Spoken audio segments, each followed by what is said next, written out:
Having trouble progressing to the next tier in Hytale? If you're stuck grinding materials and can't upgrade your workstations, this video is for you.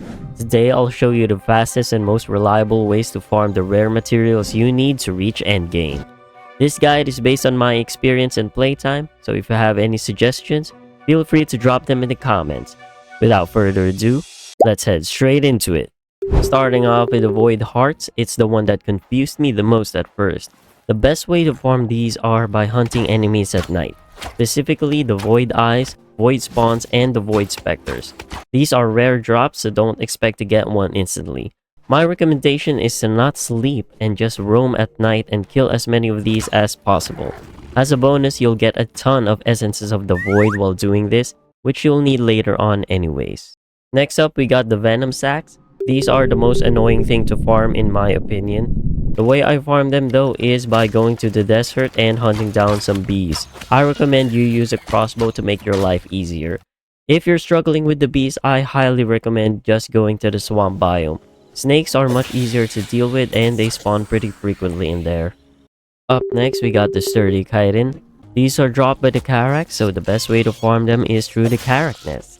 Head to the desert and look for anthill-like structures. They look like this in the map. Once you're inside, just kill all the Karaks and don't forget to open their eggs to force more of the small ones to spawn. They also have a small chance to drop the material. I know, it looks disgusting, but trust me, it's very well worth it. Karaks can actually respawn in these nests, so save these locations so you can farm them again later. If you need alternatives, you can also farm the scorpions. Now for the Essence of Ice and Shadoweave scraps. I group them together because you'll find them in the same general area. For the Shadoweave scraps specifically, you'll want to target the Outlanders. Head to Zone 3, aka the Snow Biome, and look for large fort-like structures. They're packed with Outlanders and will drop a lot of Essence of Ice and Shadoweave scrap. Also, don't forget to loot the chests in the Snow Biome. Many of them contain these materials as well. For the Essence of Fire and Cindercloth scraps, these are a bit easier to get as you can get them from enemies deep underground near the lava layer, or the best method is going to Zone 4, the Volcano Biome. Most enemies there drop these materials consistently, so it shouldn't be much of an issue. Also, don't forget to loot the chests you come across in this biome because Zone 4 in particular has a lot of pretty good stuff in those chests. So yeah, go check them out. For all the hides and leather, here is a quick breakdown on how to best obtain them. For light hide, these are dropped by any passive animal you come across, so if you're grinding these, you know what to do. Medium hide, early game the best place I've found is in the desert. Tigers, hyenas, and sand lizards all consistently drop them. Then later on, once you've unlocked Zone 4, the Jurassic area raptors should be the go-to.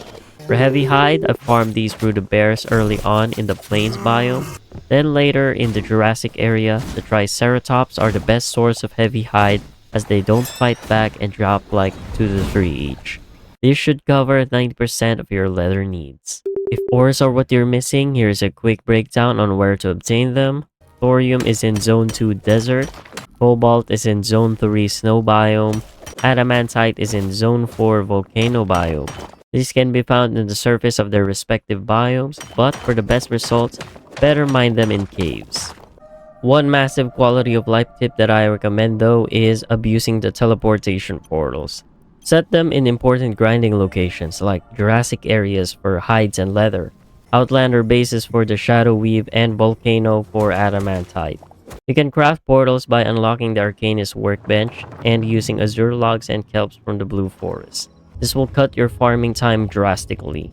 And that's about it. That's the fastest way I've found to farm rare materials in Hytale and reach tier 3 weapons and armor easily. If this helped you progress faster, drop a like and let me know down in the comments which material you're struggling with the most. I'll be covering more Hytale guides, tips, and updates, so subscribe if you want more. Thanks for watching. Until next time, bye bye.